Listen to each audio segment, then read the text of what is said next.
আমি দেখছেন যে কথা শুনুন এখন তো দেখছেন কি চলতেছে কি চলছে এখন আমি কিছু করব না কিন্তু যেগুলো মানুষের বিভিন্ন মানুষ আছে তার দায়িত্ব আমরা নিছি আমার সরকার আমি সবাই সব ভাঙি দিছে আজি আমি পানী গাঁৱত এটা ধ্বংস হলে না সব পুখুৰী পানী এনে খাবলগীয়া হৈছে আমাৰ পানী লাগে সবাই ঘৰে পানী পাইব খাওয়া দাওয়া আমি যোগাৰ কৰি দিম আৰু ত্ৰিপাল আমি আহোঁতে পুলিচ আমাক বাধা দিছে কালি কিন্তু বাকী দলবিলাক আহিছে তেহেঁতক বাধা দিয়া নাই এই দুখীয়া মানুহসকলক এইটো পানী দিবলৈ এইটো খোৱা বস্তু দিবৰ কাৰণে আজি অসুবিধা কৰিছে মানুহসকলে আজি কোৰ্টৰ ৰায় মানা নাই চৰকাৰখনে গতিকে আজিতো আপোনাৰ উভতগুৰে নাচিছে ঠিকে আছে মুখ্যমন্ত্ৰীটো কৈ দিব যে মইতো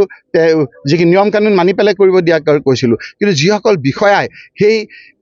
হাইকোৰ্টৰ বাধা থকা স্বত্বেও ষ্টে অৰ্ডাৰ থকা স্বত্বেও হাইকোৰ্টে এটা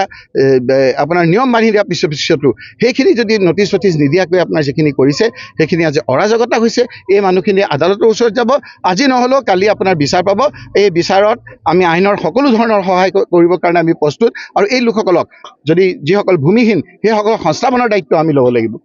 সেইটো আমি ল'ম সংস্থাপন আমি দিব লাগিব তেওঁলোকক ঘৰ দিব লাগিব ক'ত থাকিব মানুহখিনি পেটৰ ভোকত কলমলাই আছে সেইকাৰণে আমি ইয়াত আহিছোঁ মোক আজি আহিবলৈ দিয়া নাই আঠবাটতে মোক কৈছে ইয়াৰ পৰা যাবগৈ লাগে আৰে মই ইয়াত মানুহ আকৌ বিভিন্ন ক্ষেত্ৰত আপোনাৰ যিসকলে এই তেওঁৰ কথামতে চলা বিধা কৰে সেইসকলে আকৌ আপোনাৰ যেন আমিহে গভৰ্ণমেণ্ট আমি গভৰ্ণমেণ্ট নহয় গভৰ্ণমেণ্ট আজি বেলেগ গভৰ্ণমেণ্টেহে ভাঙিছে সেই গভৰ্ণমেণ্টে ভাঙা মানুহখিনিক তেওঁলোকৰ পক্ষ লৈছে কোনে লৈছে কি নাই আজি মই এইখিনি কথা ক'ব খোজা নাই সেইকাৰণে মই কৈছোঁ যে এই দুখীয়া মানুহসকলৰ অকণমান কান্দোনটো যি হওক নহওক মানুহ আমিতো দানৱ নহয় মুখ্যমন্ত্ৰী ডাঙৰীয়া অকণমান আপুনি চাওক মানুহখিনিৰ কি অৱস্থা হৈছে নিথৰুৱা হৈছে এনেকৈ নাখাই নবৈ মৰিব সেইকাৰণে আমি কৈছোঁ যে অলপ পানী দিবলৈ আমাক দিয়ক আমি অকণমান আপোনাৰ অন্ন দিবলৈ দিয়ক খাবৰ কাৰণে আমাক অলপ সুবিধা দিয়ক বাকী কথাখিনি গোটেই অঞ্চলটো চোৱাৰ পিছত আপোনালোকৰ গোটেই কাগজ পত্ৰৰ সৈতে আমি মানুহখিনি নিশ্চয়কৈ আমি ন্যায়ৰ কাৰণে আমি চেষ্টা কৰিম আৰু আমাৰ চৰকাৰ আহিলে মই কথা দিছোঁ যে যিসকল প্ৰকৃত ভূমিহীন অকল ইয়াতে নহয় আজি কাৰ্বি আংলঙত গৈছোঁ তাতো হাহাকাৰ 40,000 ট্ৰাইবেল মানুহৰ আপোনাৰ ভূমি লৈ গৈছে গতিকে এই মানুহখিনিক সংস্থাপন দিয়া চৰকাৰৰ প্ৰাৰম্ভিক দায়িত্ব সেইখিনি আমি দায়িত্ব লৈছোঁ আমি ভূমিহীন লোকসকলক মাটি আৰু ঘৰ বনাই দিয়াৰ লগতে সংস্থাপন দিয়াৰ কথাও আমাৰ দায়িত্ব আছে ভূমিহীন মানুহখিনিক তেওঁলোকে একেটাকৈ মাটি দিছে বজাৰৰ গাত তাতে মানুহে যাবলৈ আপত্তি কৰিছে মানে প্ৰথমে তেওঁলোকে যিটো উচ্ছেদ কৰিছে সেইটো বৈধ নে অবৈধ আমি তাত কোৰ্টৰ অৰ্ডাৰ আছিল নেকি যে আপোনালোকে নটিচ দিয়ক নটিচ দিছে নে নাই গতিকে যিসকলক নটিচ দিয়া নাই যিসকলে এই অবৈধভাৱে এই আপোনাৰ উচ্ছেদ কৰিছে তেওঁলোকৰ বিৰুদ্ধে এই লোকসকলে আইনী সাহায্য ল'ব আজিতো নিয়মমতে যদি আইনী সাহায্য ল'বৰ কাৰণে তেওঁলোকৰ পইচা নাথাকে চৰকাৰে পইচা দিব লাগে আমি সহায় কৰিম নটিচ নিদিয়াকৈ এনেকুৱা কৰিছে চৰকাৰৰ এক্সিষ্টিং আপোনাৰ কালিও কৈছে যে নীতি নিয়ম নামানি তেওঁলোকক নটিচ দি যি নিয়ম আছে তেনেকৈ কৰক আজি আপোনাৰ সংস্থাপন দিছে ইয়াত আপোনাৰ সেইখিনি ষ্টে অৰ্ডাৰ দিছে যিসকলৰ ঘৰ ভাঙিছে যিসকলৰ আপোনাৰ চৰকাৰে আপোনাৰ ইয়াত এই পাট্টা দিছে যিসকলক আপোনাৰ চৰকাৰে ইয়াত মাটি দিছে সেই লোকসকলকো ভাঙিছে যিয়ে কালি ষ্টে অৰ্ডাৰ দিছে গতিকে আইনক মানি যিসকলে হাতত লৈছে তেওঁলোকৰ বিৰুদ্ধে ব্যৱস্থা ল'বৰ কাৰণে আমি এইসকলক সহায় কৰিম এটা বৰ্ণনা কৰিব নোৱাৰা এটা দৃশ্য গৰীব দুখীয়া লোকসকলক কেনেকৈ নিথৰুৱা কৰিছে সৰু সৰু বাচ্চাবিলাকক কেনেকুৱা নিথৰুৱা কৰিছে ইয়াত আহিলে আপোনালোকে গম পাব আজি মই ইয়াত আহিছোঁ যেন একেবাৰে যুদ্ধ চলি আছে পুলিচ বাহিনীয়ে মোক আহিব দিয়া নাই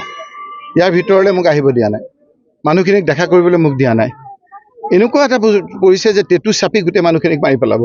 মানুহখিনিৰ অৱস্থা চাওকচোন কি হাহাকাৰ লাগিছে আজি আপোনালোকে পানী এটোপা দিয়া নাই আমি এতিয়া পানী আনিব খুজিছোঁ পানীখিনি আপোনাক আনিবলৈ বাধা দিছে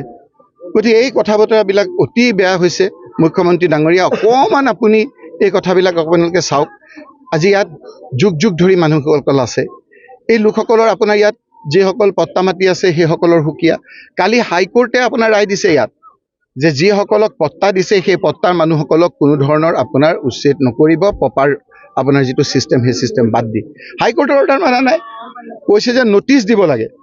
নটিচ দি 15 দিনৰ ভিতৰত নটিচ সিহঁতে তেওঁলোকে কোৱাৰ পিছত এটা নিয়মত আপোনালোকৰ উচ্ছেদ হ'ব কোনো নিয়ম কানুন মানা নাই আৰু সেইকাৰণে ইয়াৰ মানুহসকলেও আপোনাক মোক কৈছে